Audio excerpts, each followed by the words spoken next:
তোমরা যখন প্রার্থনা রুমে ঢুকছো, তোর প্রার্থনা রুমের বাইরে দুষ্টাত্মা দাঁড়িয়ে থাকবে তোমাদেরকে ক্লাস করবে বলে।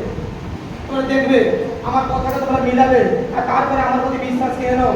তোমরা যখন প্রার্থনা করবে তখন এক আলাদা অনুভূতি, প্রার্থনাটা অঙ্গীকার করবে, তার বাইরে বেরিয়ে দেখবে মন চেঞ্জ হয়ে গেছে, মেন্টালিটি চেঞ্জ হয়ে গেছে।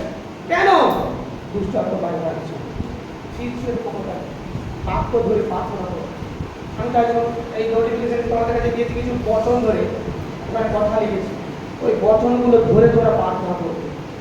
এই বচনগুলো পাওয়ারফুল বচন।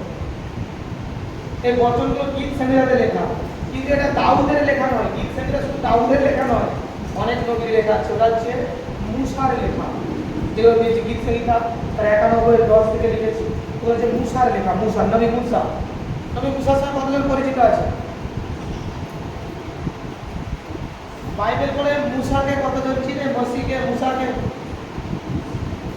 একজন।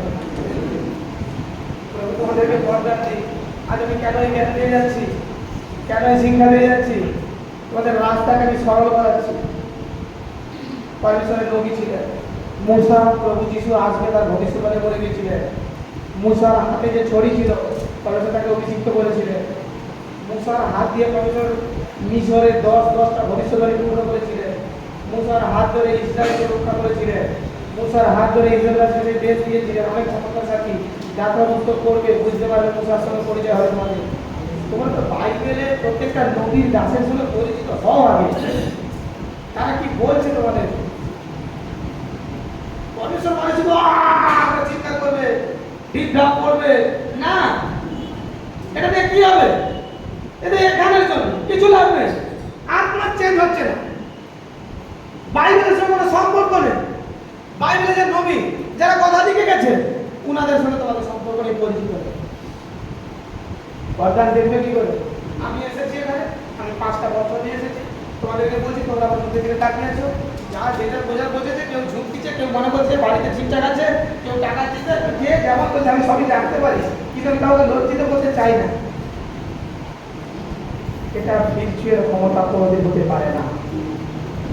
হ্যাঁ, কিন্তু আমাকে ক্ষমতা দিয়েছে, তাদের আমি অসুস্থ রোগীকে সুস্থ করছি, কাজ না কিছু না শিখাবে। কিন্তু তোমাদের কর্তব্য পরমেশ্বরের সঙ্গে সম্পর্ক করা, পরমেশ্বরের সঙ্গে সম্পর্কে যুক্ত হওয়া। তোমাদের উচিত পিতার সঙ্গে সম্পর্ক করো, সে সম্পর্কে দেখে তোমাদের জীবন বদলাবে। কিছু না শিখা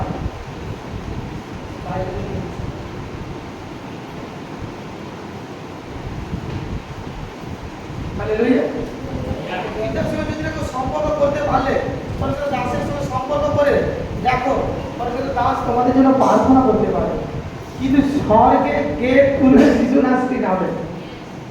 আমি তোমাদের হয়ে প্রার্থনা করতে পারি, অঙ্গীকার তো করতে পারি না, কারণ অঙ্গীকারটা তোমার মনের মধ্যে।